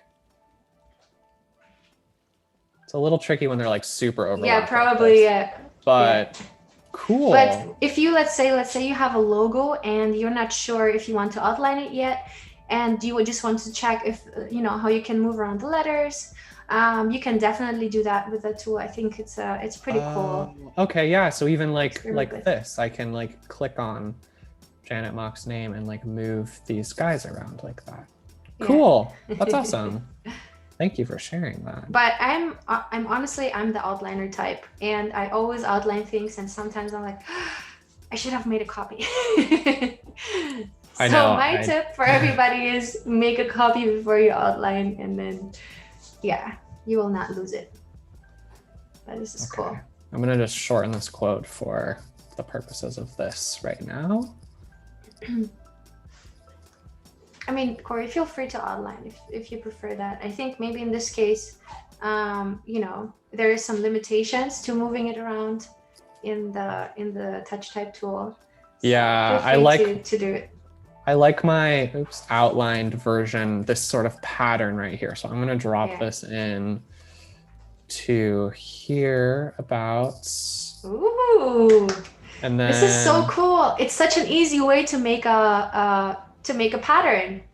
Yeah, right? you just go like blah, blah, blah, blah, blah, and then you just put them really close together. Wait, Julia, one more time. What do you just go like? You just go like blah, blah, blah, blah, blah. Okay, cool. Just wanted to make sure I heard you all right.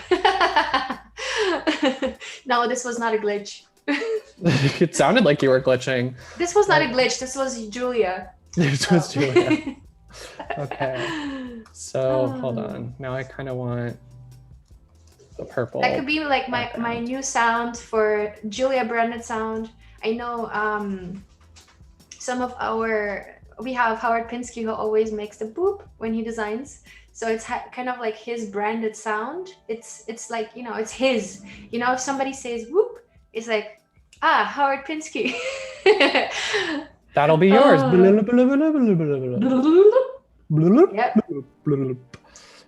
It reminds me of SpongeBob. It does sound like SpongeBob, doesn't it? He's the master of weird sounds. I was definitely way too obsessed with SpongeBob as a kid, and then became an instantly obnoxious child. Okay, so kind of just to talk you guys through what I'm thinking here, we're working on a color palette. We've got sort of a test color palette established, and we're also sort of testing how a secondary typeface might work on it, how an abstracted pattern might work. I mentioned earlier that I want the queue to be able to function as an independent design element. And so looking at how the queue sits alone, that will be important for when we make an Instagram profile icon or something like that. And then taking a step back and looking okay, now how does this feel as a family? Cool. Mm-hmm. So now I'm gonna just start working on the other ones. Cool. Yeah, I love that. Oops. I really love that. I'm also that type. I want to explore all of the opportunities of the color palette before I set it. And my color palette never stays just clean. I always put the logo on top of it. I always reuse it in different color combinations and so on before I really set it. Because you really want to understand how do all of these things work together, and what kind of situations can you use which color, and does it even work on top of each other? And I think the best way to kind of see if colors work together is placing them on top of each other. I do that all the time. So, Okay, so let me. Oops, sorry. What were you gonna say? I was just loving this logo on in gray on top of the black color. I think that was really, really cool. Okay, I'm gonna create another color palette. This one is vibey, and I think that I'll be able to get a cool color palette from this for my second one. Boom. Ooh. All right. For the sake of time, I'm just gonna. This looks so spacey. Concept 2. It does, doesn't it? And it's what I really like about this image in particular is the grain that we have here. So it adds this extra, there's dimension in the gradients, and then there's also dimension in the grain. And so we've got a lot of different elements that are sort of working for us. Yeah, I like how you see it. You don't only see it in terms of a color palette as in colors by themselves, but colors playing together. And I think that's so interesting. I'm digging green for this a lot, and I think maybe that's because in my mind I see green matrix text falling when I think about the future. but I might need to break away from the green a little bit at some point. It also reminds me of, you know, when you squeeze your eyes real tight and then you look at the light, it kind of creates this weird, you know, I don't know, just weird strokes that point to the light. I don't know. I think it's really difficult to describe, but I think everybody knows what I'm talking about. So something that I just found out about this too is that if you click on each one of these numbers, it will automatically copy to your clipboard. So that's a cool little tool. Yeah. And then you can just paste it into your selected color or into any shape to recolor it. Yeah, right there. Command C, Command V, my favorites. Wait, are you telling me? And Command Z. And Command Z, that is the most important one as a designer. Sometimes I like think about, I'm like trying to hit Command Z in my real life and it's just like, yes, oh go my back. God, yes. It happens to me all the time, especially if I make something stupid, like something really, really stupid. Like the other day I was trying to put ground coffee into a container and then you know how sometimes you're like pouring it, and then you know it's going to overflow. It's going to like fall out. And it happens. And that moment, I'm like, oh, Command Z, please. Yep. Like you're doing it and you know that it's not going to work, but you're still doing it anyway. And you're like, maybe I'm wrong. And then you're not wrong. And you're like, well, why am I so dumb? Why did I do this? Exactly. Let us know in the chat if that ever happened to you guys. If you ever if you ever press Command Z in your mind. Cool. All right. Okay. So. Oh, Mandy's here. Hi, Mandy. Mandy, I miss you.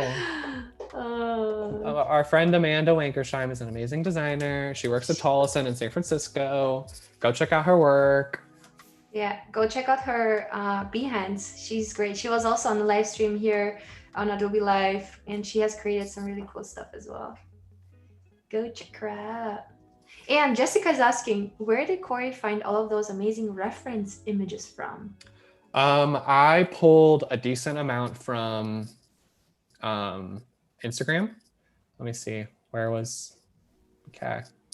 Looking at, okay, so like this image here, this was from Paris, that studio that I told you about. I literally just screenshotted their Instagram and dropped it in here. So like Instagram is like almost #1 for inspiration, and then so you just screenshot it and then send it to your computer and use it for inspiration. Totally. And you saw how fast it could go from like screenshot to into Adobe Color and to here, and it's just like boom, just like that, just like that. Cool. I also love saving posts. I have a whole gallery, and I think it's such a shame that we cannot share those saved assets on Instagram. I have such an amazing inspiration gallery, but I can't share it. You know? Dude, I was thinking about that the other day. It's like, it kind of seems like a no-brainer that we should be able to share that. Right. At least like to you, like what if I want to send you like a collection and just be like, look at all this cool stuff. I want to like be able to do that, like to your friends in a DM or something. Yeah. Okay, so I'm like particularly inspired by the squiggle that we all love so much. That is the L in club. And a really cool trick that I learned recently is, let me just show you. So if we take like 2 of these, I'm gonna make it into a gradient. I'm gonna use some colors. Boom. Let's do this. I think I know what you're doing. I think I know. Do you know? Yeah, I think I know. Okay, let's see. Because this is like one of my faves. Blend tool? Oh yeah, you know. I love the blend tool. Yes. Okay, so for anyone who doesn't know, we can take 2 shapes, like these 2 shapes. And then if we go up to object and then blend, I'm gonna hit blend options and I'm gonna hit specified steps and I'm gonna do like, I don't know, 200. We're gonna make it a lot of steps. And then we go back up to object, blend, make. And now we've got this like really cool, and actually, why is it, Julia, do you know why it's doing this thing in the middle? Can you go into the settings again? Yeah. Specify it. Blend options. specified steps. What if you orientation? What if you put the orientation? Oh, what if you twist it? Oh, there we go. There we go. Yeah. Cool. I think so now, maybe Illustrator got into a little bit of confusion. How does it go? So that's the reason why. Think of Illustrator as being a person. It's not always perfect. Yeah, it's not always perfect. We all make mistakes. It's a person. Sometimes Illustrator wants to hit Command Z on itself. Imagine there's a little person sitting there, a little nerd, and has to understand everything that you want to do.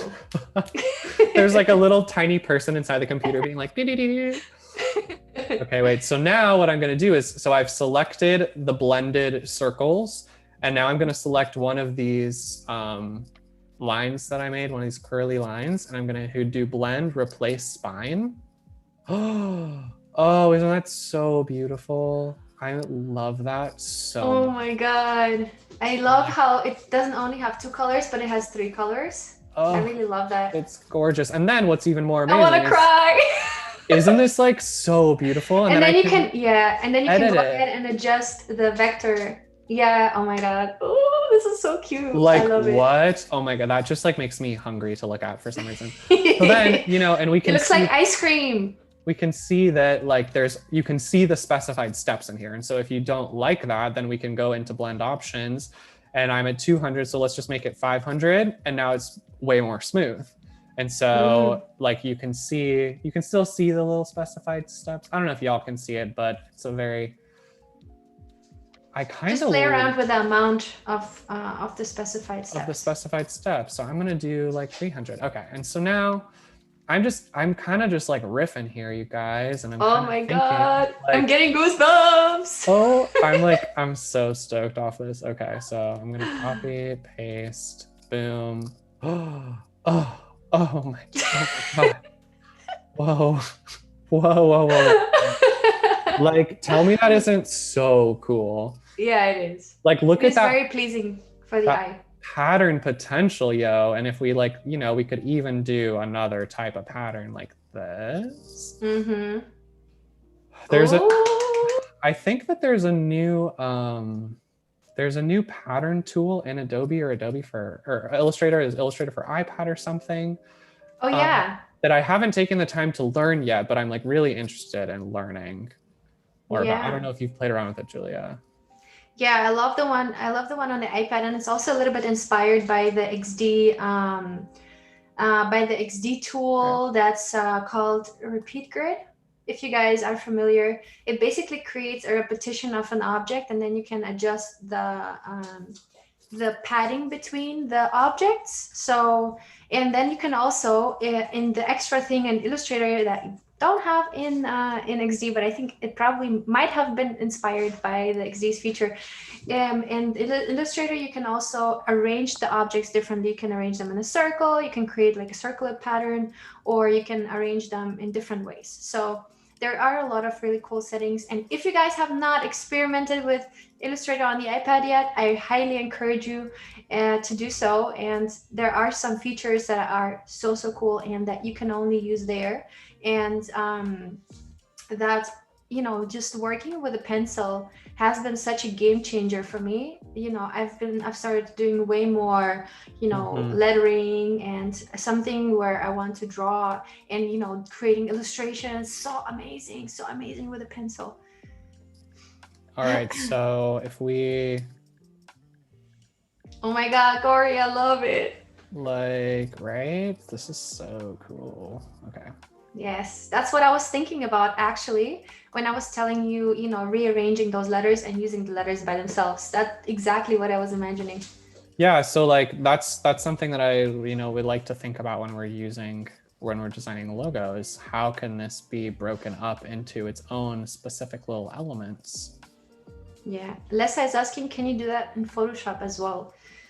I am not sure. Do what in Photoshop? I will have to look that up. If you can do the blend feature in Photoshop, I'm not sure, but that's exactly the reason, guys, why I really recommend you to start working in different software, because sometimes you can do some cool things in one and then you can put them into the other, and then you can create some more really cool things. And it's just really cool to combine all of those and, make it such a amazing experience, you know, go into 3D maybe. Maybe you can even create 3D objects with this logo and then, you know, play with that. How does a 3D object of your logo look like in your branding? Maybe that could be also something. Or what we are going to jump into as well, animation. You know, how does your logo look like when it's animated and when it's moving around? So I think just try to be open-minded and be curious about all the other Adobe applications, and try to experiment and try to, you know, move around your design from one to the other and see how those applications can benefit you and what you can pull out of them to enrich your design. So Okay. cool. I see Cory is experimenting with another color palette. Yeah, we're trying to bang out the last real quick concept, 3, because I see we're getting kind of close on time. But subtle shout out to a Fisk Projects. They're a studio here in Portland. They do really, really cool work. And if you guys are looking for good design inspiration on Instagram, check them out. Fisk Projects on Instagram. Okay. Cool. So everybody's sending fire. Voodoo is saying, can we get some fire in the chat? Yay. Cool.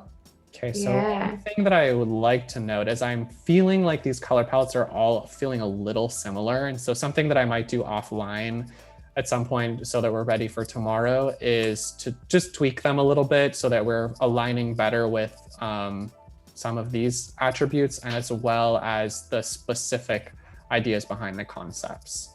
So I just want to say that. I'm super excited. Yeah, and we only have a couple minutes left, 4 minutes left until we're done for today. But don't forget to jump back on tomorrow. I'm actually, you know, I'm a little bit, my attention is right now on the chat. I'm just trying to send some fire over here. So I was looking for the fire symbol. But yeah, anyways, you guys should be there tomorrow. It's going to be super fun.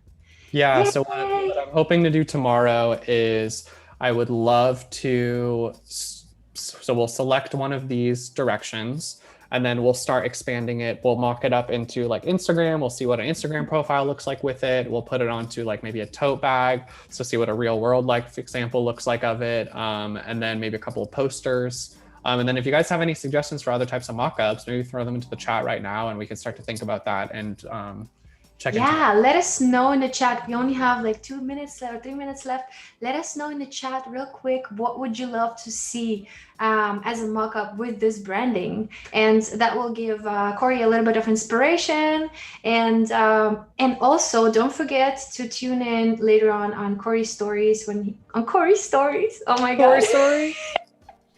Cory's stories when he's going to share all the assets that we've been mentioning today. So inspiration profiles and his initial, you know, briefing and brand values and so on that he's been putting together. So, you know, he's going to share that with you guys as well. So make sure. Oh my God, Voodoo is saying temporary tattoos, please. Oh, this yes. Is so cool. It's a great idea. You guys are giving me great merch ideas. I'm digging it. So we have tattoos, we have tote bags, we have a flag, we have stickers. And a font, apparently. I need to create a custom font. Oh my God, Cory. Guys, I'm going to be busy tonight. I'm going to be so busy tonight. No, it's really inspiring. And thank you so much for sharing all of these amazing things. Yeah, everybody make sure to give Cory and me a follow on Instagram and on Behance. And yay, thank you so much everyone for joining us. Yeah, thank you guys for coming by. Cory, so tomorrow we are going to be working in Photoshop and in XD, right? Photoshop and XD. And then what I might do is I might lay out all of the final files for the sake of presentation and InDesign, just so we can put it into presentation mode, because that's how I would present my work to a client. So yeah, Photoshop, XD, still in Illustrator, and maybe a tiny bit of InDesign.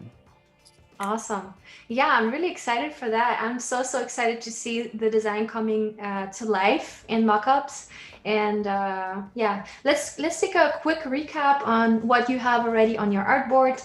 So just take a quick zoom out look. I really love doing that sometimes, to just zoom out and then zoom in and then zoom out again to kind of review and be able to see what has been happening.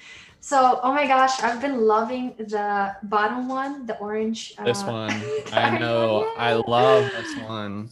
I've been loving it so much. I And also really like this logo too. I'm resisting the urge to Frankenstein and try to like put these two together. yeah, cool. All right, guys.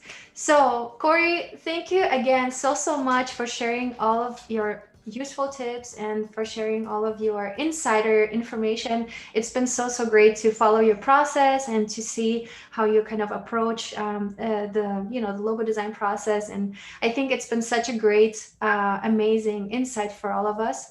Tomorrow we are going to be here at the same time, so just join us and follow us, and we can't wait to see you guys tomorrow, Cory. Awesome. Thank you guys. See you soon. Bye. Bye. Yay. Okay. Cool. Yay. Oh, that was so cool.